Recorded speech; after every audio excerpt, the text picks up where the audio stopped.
नमस्कार दोस्तों, आप सभी का स्वागत है हमारे YouTube channel A to study पर। पिछली वीडियो में हमने तुगलक वंश के अंतिम शासक नासिरुद्दीन महमूद तुगलक के बारे में पढ़ा था और हमने तुगलक वंश को समाप्त कर दिया है, जिसमें हम दिल्ली सल्तनत पढ़ रहे थे, जिसमें हमने खिलजी वंश, गुलाम वंश और तुगलक वंश के बारे में सारी जानकारी प्राप्त कर ली है। इस वीडियो में हम तैमूर का भारत पर आक्रमण पढ़ेंगे और यदि आप पीछे की सारी वीडियो देखना चाहते हैं तो चैनल की प्लेलिस्ट में जाके देख सकते हैं और जानकारी प्राप्त कर सकते हैं, या फिर डिस्क्रिप्शन में लिंक दिया होगा, वहाँ से देख सकते हैं। तो चलिए शुरू करते हैं। तैमूर का भारत पर आक्रमण। तुजुक ए तैमूर ग्रंथ। इस ग्रंथ को तैमूर की आत्मकथा माना जाता है, जिसमें तैमूर के द्वारा दिल्ली पर किए गए आक्रमण की भी जानकारी मिलती है। इसमें तैमूर ने लिखा है, ऐ पैगंबर, मैंने इस्लाम में विश्वास न करने वाले काफिरों को थोड़े ही समय में मौत के घाट उतार दिया है। तो तुजुक ए तैमूरी ग्रंथ है एक, जिसे तैमूर का ही आत्मकथा माना जाता है। इसमें इसने लिखा है, पैगंबर, मैंने इस्लाम में विश्वास न करने वाले काफिरों को थोड़े ही समय में मौत के घाट उतार दिया है। तैमूर का वास्तविक नाम शुजाउद्दीन तैमूर था। इसे तिमूर, तैमूर लंग, टेमरलेन और अमीर तैमूर के नाम से भी जाना जाता है। तैमूर का जन्म 8 या 9 अप्रैल 1336 को आधुनिक उज़्बेकिस्तान के कैश या कैच नामक स्थान पर हुआ था, जिसे वर्तमान समय में शहर ए सब्ज के नाम से जाना जाता है। यह सुन्नी इस्लाम धर्म का समर्थक था। तो जैसा कि हम जानते हैं, इसमें सुन्नी और शिया दो इस्लाम में धर्म थे, जिसमें यह सुन्नी धर्म का समर्थक था। इसका जन्म 8 या 9 अप्रैल 1336 ईस्वी में आधुनिक उज़्बेकिस्तान के कैच नामक स्थान पर हुआ था। इसके पिता का नाम अमीर तुर्गाई बरलस और माता का नाम तकीना खातून, पत्नी इसकी थी सराय मुल्क खानूम। तैमूर 1369 या 70 में अपने पिता की मृत्यु के बाद शासक बना था। तो ये शासक कब बना था? 1369 या 30 ईस्वी में, 1369 या 70 ईस्वी में। तैमूर के साम्राज्य में Transoxiana, Turkestan, Afghanistan, Persia, Syria, Kurdistan, Baghdad, Georgia, Asia Minor का कुछ भाग और भारत आदि शामिल थे। तो इसका साम्राज्य बहुत ही बड़ा था। तैमूर एक खूंखार शासक था।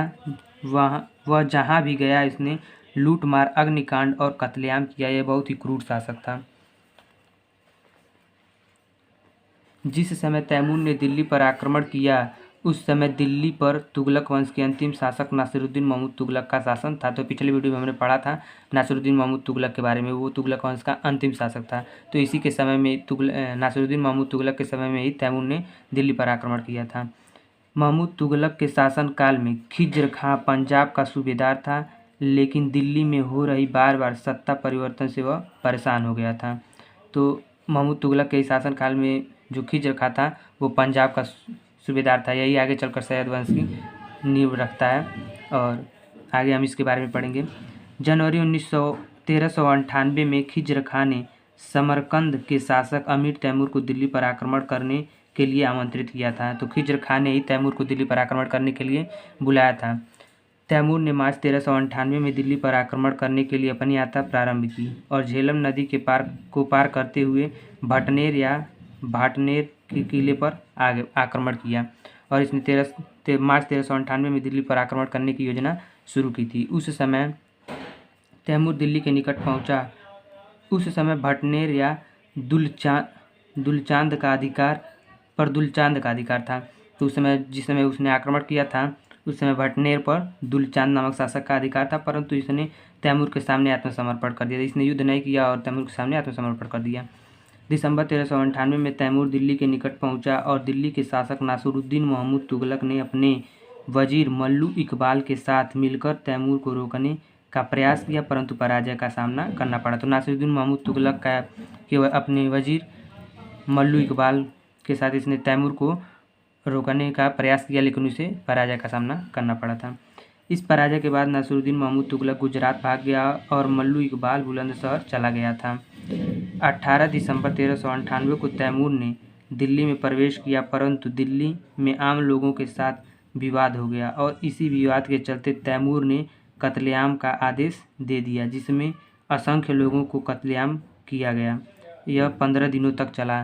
तो जब 18 दिसंबर 1398 को तैमूर दिल्ली में प्रवेश किया तो वहाँ की जनता से इसका कुछ मतभेद हो गया और इसने कत्लेआम का आदेश दे दिया और 15 दिनों तक यह कत्लेआम चलता रहा। दिल्ली को लूटने के बाद तैमूर ने खिज़र खां को पंजाब, मुल्तान और दीपालपुर का सूबेदार बनाया था। जनवरी 1399 में तैमूर मेरठ, हरिद्वार, कांगड़ा और जम्मू और कश्मीर को लूटता हुआ समरकंद चला गया था।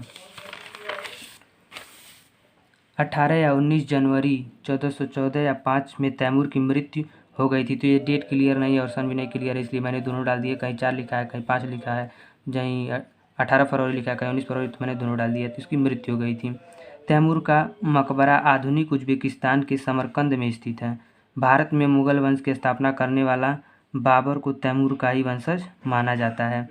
तो तैमूर जो था वो बाबर जो था वो तैमूर का ही वंशज माना जाता है, इतिहासों में लिखा है।